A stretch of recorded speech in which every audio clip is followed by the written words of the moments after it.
On this special episode of Intrigued Full Effect, I talked to Michael Brown Sr., the father of Michael Brown Jr., who was shot and killed in Ferguson, Missouri on August 9th of 2014. Michael's death led to a wave of protests all across the country. I was an anchor and reporter in St. Louis at the time, and I covered the riots and protests intensely.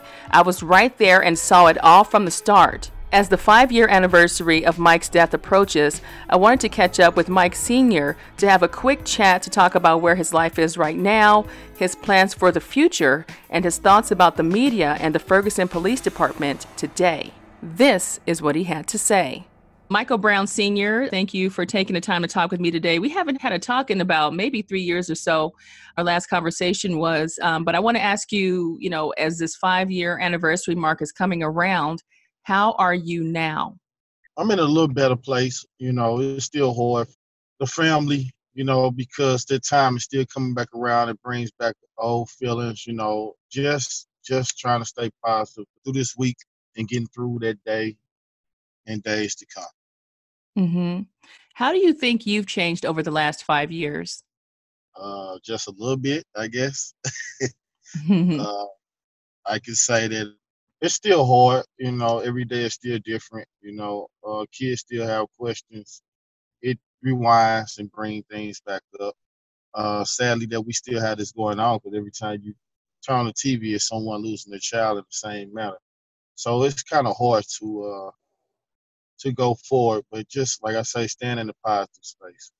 And, I've always wanted to ask you too, when you stop and think about the impact of everything that's happened to you and your family and like the worldwide range of the impact that it had, what goes through your mind when you really, realize all of that? Well, before Mike passed, he said the world was going to know his name. I didn't definitely think it was going to happen this way, because he wanted to be a rapper. But the public just being involved and having trust in the family and just standing up for what they believe in, it's real big for us, and I definitely always would love to thank them for standing up and believing in, the situation that it had happened differently than what the media had put out on Mike. Mm-hmm. And, I also think about this too, Chosen for Change. How did you come up with that name? What inspired you to come up with that? Well, I was a young guy, maybe 7 or 8 at the time. Drew a picture of Mike, and it had Chosen for Change at the bottom. And I told everyone that that was the name that we were going to use. So at this point, what are you doing nowadays? I know you're pretty active in the community and things like that. So let's talk about what you've been up to since then and what's moving forward for you now. Well, definitely, I work for Conscious Campus. It's a speakers bureau. I have been doing colleges and speaking at colleges all around the world. As of now, what I'm doing now, I'm doing prison reform in South Carolina with a guy named Andre Norman.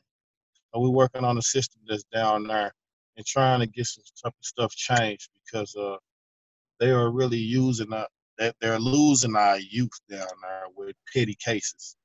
So I've been back and forth from there to here, trying to stay busy. And that leads me to my next question. When it comes to the changes, you're talking about what's happening there. When you stop and look at everything that's happened in St. Louis and the changes that the Department of Justice were trying to incorporate and all of that, what have you seen with that? What do you think about things now compared to 5 years ago? Nothing. I don't see no changes. Really? You don't see any changes? Really? No. Wow. I mean, so as far as like how the system works and the policing and all of that, you don't really sense that at all? Is that what the people are telling you, or is that what you feel like you see every day? That's just how I feel. We still seeing black and brown bodies laying on the ground. So we're not. It's a whole lot of work that needs to be done at this point. And so your part in trying to make the changes now are, so you're speaking with other people, like around the world, like you said, colleges and things like that. Is there any particular, experience that you've had through this time that really stands out for you?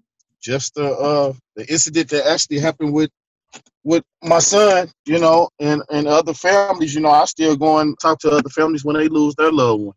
So all it does is bring back the pain of what we went through. And then some people think that I have the answers, and I don't have the answers. All I can tell them is just try to stay in a positive space, but just moving forward is hard, and every time you turn on the TV, it's the same old thing.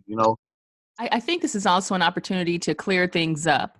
When I say that, I mean, when there are these misconceptions about your son, about you, and the whole situation, I feel like this is a good opportunity to really clear the air on some things. And so, can you tell me what the biggest misconception was about your son and the case, and what you want people to know and understand? Well, definitely, I tell people that I need them to go and check out Stranger Fruit, because Stranger Fruit has the whole cover up. It has everything that they covered up from the top to the top person as the governor, all the way down to Bob McCullough. You know, and the night before, I definitely want to say this is that Mike was in that store the night before, and it was a trade went on. You know, but when I say this, it's all documentary. It's all document where you could go on YouTube and see everything. So it's just what the media put out. When they don't have all the answers, and people have from right there, people make their mind up, and it's sad that they make their mind up right then and there. But that's just how I guess it is. And then when the truth comes out, they still don't want to see it for what's being shown in their face, because they already done made their mind up. You know, so definitely, he was my son. He was a brother. Someone's grandchild. He was loved, and people seem to forget that because he was humanized. They treated him like he wasn't human. You know, so in the process of, like I say, with the Stranger Fruit, you could watch that and it give you all the ins and outs of everything that happened that day and the day before. What do you think the media needs to do to report these stories better? Wait, and tell the truth. You know. Because I know a lot of times, when things are happening, we're in this whole whirlwind of just trying to gather any information that we can. So, I mean, and unfortunately, we will hear more stories of shootings and things like that. That's just the reality of the world that we live in. But I just wonder, as a journalist, looking at things from your perspective, what would you say to me if I arrived at a scene and you're in a situation with your loved one? What would you want the media to do to make sure that the information is right, to make sure that you feel like you're being treated right? What would you say to that? Definitely just, gather your information, and take a step back for a second, because, it's going to be more information coming out. But I know a person has to go out and say something that an incident did happen. But I just think going into details without having all the details should not be put out. I asked Mike to give me some thoughts about former Ferguson police officer Darren Wilson, who shot his son. I also wondered about his relationship with Mike's mom, Leslie McSpadden. This is what he had to say. At this point, when it comes to the officer who was involved in this, what goes through your mind with that nowadays? Do you even try not to think about who that person is? No comment. Okay, I'll leave it at that. When it comes to Mike's mom, I know the last time we had a conversation, there was some things happening. Is that a no comment situation too? No comment. Okay, got you there. Understand that. Is there one big lesson that you've learned from your whole entire experience of going through this whole process, and that you think people can take away from it? I definitely would say I wish I was very aware of everything that was going on, around the world before all this. I hate that it happened to the family, to where I had to start paying attention to what the issues are, what the issues have been forever. Definitely get in tune with your city, with everything that's going on around in your world. Because at any point it can hit your front doorstep. People just walking around and just living life and with no worries. If it's definitely happening in your city, you need to get involved and support your community in any way that you can. I definitely feel I could have did more in the beginning on just being aware, just understanding what's going on, and able to be out there before now.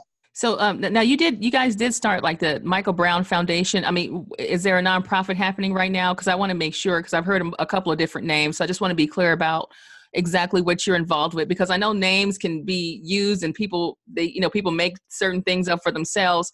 I just want people to be clear about exactly what you, the father, what you are involved in right now. The name of the foundation is the Michael Brown Chosen for Change Foundation. We are LLC. We have all our information. We are on Facebook. We're on Twitter. We're on Instagram. Same name. You can check out everything that we do there. August 9th is right around the corner. I will be doing a press release at 9 o'clock a.m. in front of the Justice Center. At 11 o'clock, we will do our normal ceremony, as far as what we do at Canfield Ground Zero. From 1 to 6, we will have a exhibit of Mike in the Urban League with all his pictures and his stuff, his belongings, so the public can see. At the same time, we will have MB2 Market. That's where it'll be a lot of vendors out selling food, selling products, stuff like that. Just engage it back into the community, because I know it'll be a lot of people out there like it was in 2014. So we can have people doing stuff that's positive instead of just being out there and want to, stir everything back up towards taking the focus off of what we're trying to do. And I mean, I'm not a parent yet, but I can't imagine how you handle it. Is it a matter of managing how you deal with your emotions over everything? Like, how do you deal with that mentally? I turn my pain into a purpose. I'm still angry. I just used it in a different way. As far as your family and his brothers and sisters and things like that, how are they doing now? And with the impact of everything, is everyone kind of, still I mean, I imagine the healing will never end, but how are they?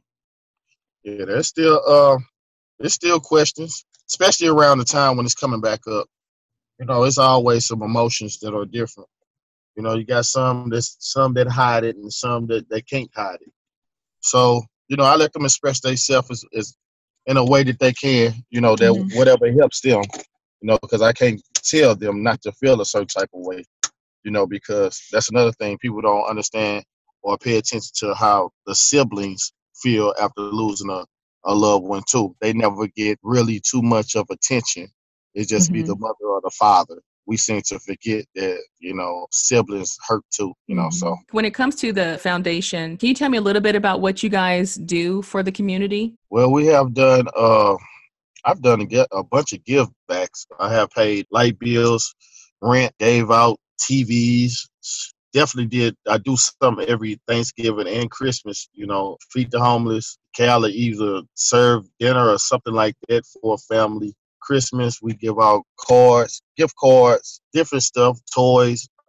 We are busy. Right. Wow.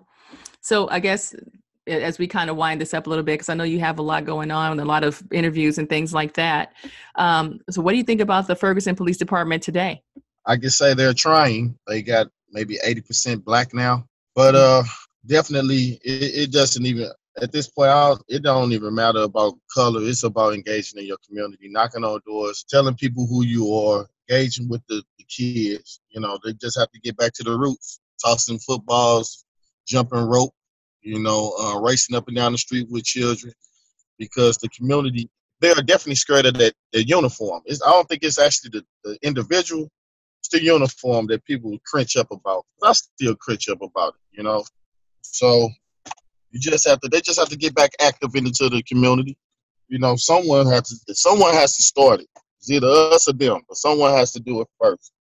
And I think it would be better if it was them, because they are the ones that people are looking at and are uneasy about when they're in the presence. What do you think your son would think about everything that's happened and the impact that his life has had on our society? I definitely would think he would know that he would be very proud of the family and the community. I wouldn't even think that this would even be shocking to him if he was able to see this. He was well loved. People loved him. He had a lot of good energy that came off of him. So, I just see it being in a positive way. Do you think that society should really take another look at how they view Black men and how Black men are perceived in our society? Oh, of course. Just because the way we wear our hair or the way we wear our clothes, it doesn't justify the conversation that would happen, that would come out of our mouth, until you have a conversation with us. We always had our own style. We always did our own thing. So, it never justified on a communication, thing. All right. So I guess my last question would be, what's next for you? What's next for me? Well. Justice. Try to get justice, trying to get in these rooms with these people and see what we can do about the reopening this case and go on forward on that. I don't want to talk too much about that, but yeah, try to get this case reopened. And I asked Mike Sr. about a special art exhibit in St. Louis. His wife, Cal, was a big part of supporting him to help make it happen. I saw some video on your Instagram that showed you kind of doing like a body cast as part of an art exhibit. Can you talk to me about that and what was happening there and how did that all come to be? Well, actually, that was Cal's idea. I didn't really know that I was going to take part in that, but yeah, they molded my body, to replicate Mike's body, which they needed more layers, but they wanted to make a cast of him. So they just used my chest area to start it. That's what will be presented in the museum August 9th for the world to see with the rest of his belongings. And this is the one that's going to be at the Urban League, you said? Yes. Okay. Wow. I guess what were you thinking? What went through your mind when you were going through that process? Well, definitely I had to take a moment before then because I didn't know I was being used. So I took my moment and then we got busy. Any last thoughts for parents who have lost their loved ones in the same way that you have? Definitely, the family is praying for you. It's a lot of people that, I don't know that they done lost their loved ones, but just know that the Brown family is praying for you. And if you never ever need to reach out to us, you can reach out to us through the Michael Brown Chosen for Change Foundation. All right. Michael Brown Sr., thank you very much for your time. And as we approach this 5-year anniversary, I'm sure it's going to be a really interesting and deep and emotional week for you. So I appreciate you just taking the time out of your schedule right now to talk with me. Thanks. No problem. Thank you. When it comes to my final thoughts about this case, I have to admit that after my conversation with Michael Brown Sr., I immediately went and watched Stranger Fruit because I wanted to see what it revealed compared to what I covered and knew as a reporter. And there were a few revelations. Mike's friend Dorian Johnson, who witnessed the shooting, kind of disappeared from the public, and the media never really heard much from him after the shooting. So I was interested to hear what he had to say, and he said some insightful things about that day. Another interesting element was the allegations of a major cover-up that the family claims was spread from the state all the way down to the local level. It was also intriguing to see how Mike Sr. took the tragedy and made it his life's work to help others with the Michael Brown Chosen for Change Foundation. He still lives in St. Louis with his family and says he won't stop until he sees the changes needed to help young people make it out of their bad circumstances. There's clearly more litigation happening with the Brown case, and I think we'll find out more details about that soon enough. Stranger Fruit is definitely worth checking out, and you can draw your own conclusions about what happened that day. And of course, I will keep an eye on any new developments in this case and share them in this podcast. If you have any cases that you want me to check out, just visit me on the Intrigued Full Effect website or via email at intriguedfulleffect@hotmail.com. Until next time, be safe and stay true.